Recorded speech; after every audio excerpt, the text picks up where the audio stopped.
Good morning, good afternoon, good evening. You're walking with Mr. Clay. I'm Mr. Clay, and we're in Isaiah chapter 17.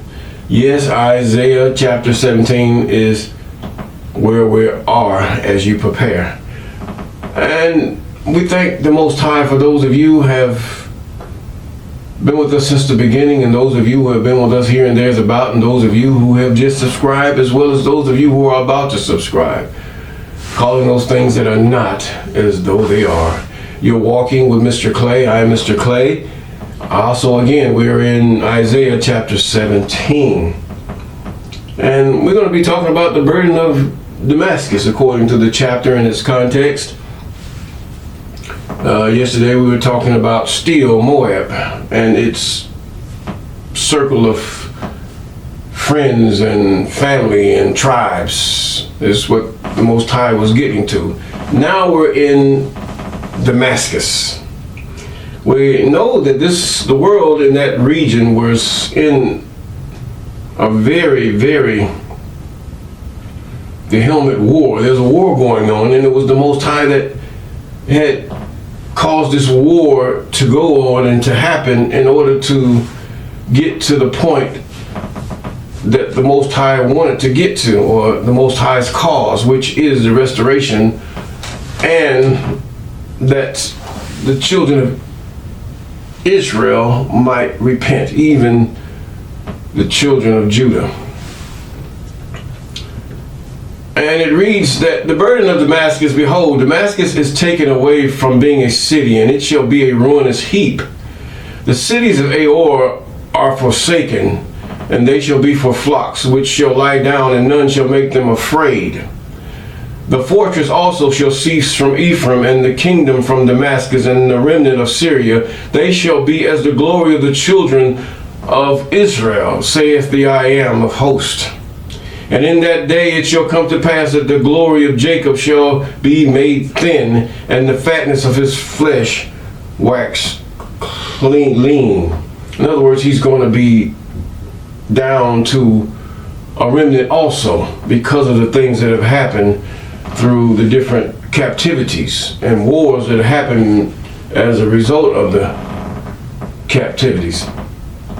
Well, the captivities are a result of the wars that have occurred that are representative of the anger that the Most High has displayed toward the children of Israel, from Syria all the way to Babylon, even more the Moabites, and those who have joined the Babylonian campaigns throughout the land.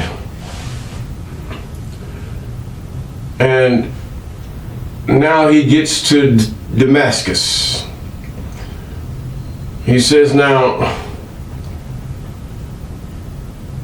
and it shall be as when the harvestman gathereth the corn and reapeth the ears and his arm, and it shall be as he that garnereth ears in the valley of Rephaim.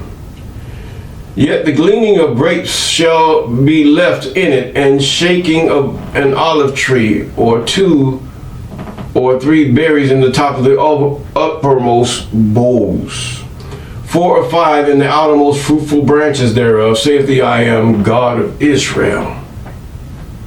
At that day a man shall look to his Maker, and his eyes shall have respect unto the Holy One of Israel. A man shall look to his Maker. After all that it went on from Assyria to Babylon, how that the Most High has given the prophet Isaiah the burden of the demise or the reduction of Assyria through the conquest, through Babylon conquesting, or should I say conquering Assyria. And then here you go again. The Babylonians being conquered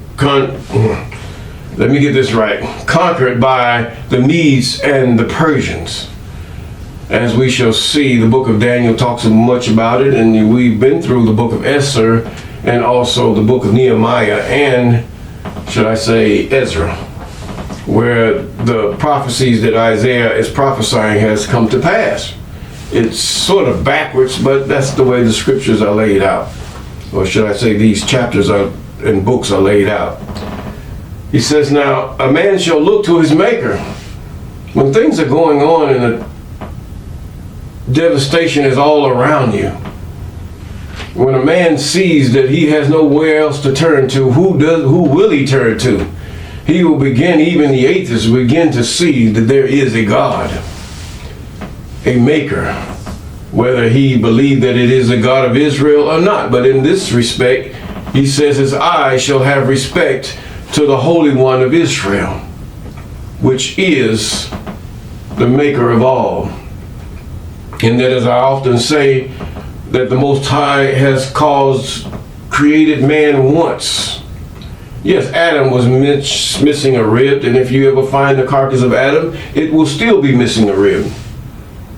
But after that, he told man to multiply after his kind, as well as the animals. Now, in verse, should I say, 8, he shall not look to the altars and the work of his hands, neither shall respect that which his fingers have made, either the groves or images. In other words, he's going to give up those idols because they're doing nothing for him. In that day shall his strong cities be as a forsaken bow in the uppermost branch, which they left because of the children of Israel, and there shall be desolation. Because thou hast forgotten the God of thy salvation, and hast not been mindful to the rock of thy strength. Therefore shalt thou plant a pleasant plants, and shall set it with strange slips. Slips are the branches that comes out of a root. It's called slips. But those plants will not have the slits. You can call slips the slips that come off of a stem, a vine. It's more like a branch in a way, but it can be replanted, broken off and replanted. Now in that day shalt thou make thy plant to grow in the morning, and shalt thou make thy seed flourish, but the harvest shall be a heap in the day of grief and of desperate sorrow. In other words, there'll be very little. Woe to the multitude of many people which make a noise like the noise of the seas, and to the rushing of nations that make a rushing like the rushing of mighty waters. And this is what many people sound like. And the prophet Isaiah rightly said so. Is that when you have a bunch of people, if you go into an arena or a crowd and you hear the people, it sounds like the waves of the sea, the waters is what it sounds like. And you can imagine in the book of Revelation where they say the beast came out of the water. That was a good allegory, but it was derived from the prophets and the laws and the historical accounts of Israel. The nation shall rush like a rushing of many waters, but the I Am shall rebuke them, and they shall flee far off, and shall be chased as the chaff of the mountains before the winds, like a rolling thing before the whirlwind. And behold, at eventide trouble, and before the morning he is not. This is the portion of them that spoil us, and the lot of them that rob us. He's talking about the oppressor. He's talking about those that have taken your wealth and use it for their own pleasure, your labor, and use it for their own enjoyment. This is what has happened to not only Syria and, should I say, Babylon, and even now it's happening to, should I say, Damascus, those that are in Damascus. So the Most High has a plan. He's going to restore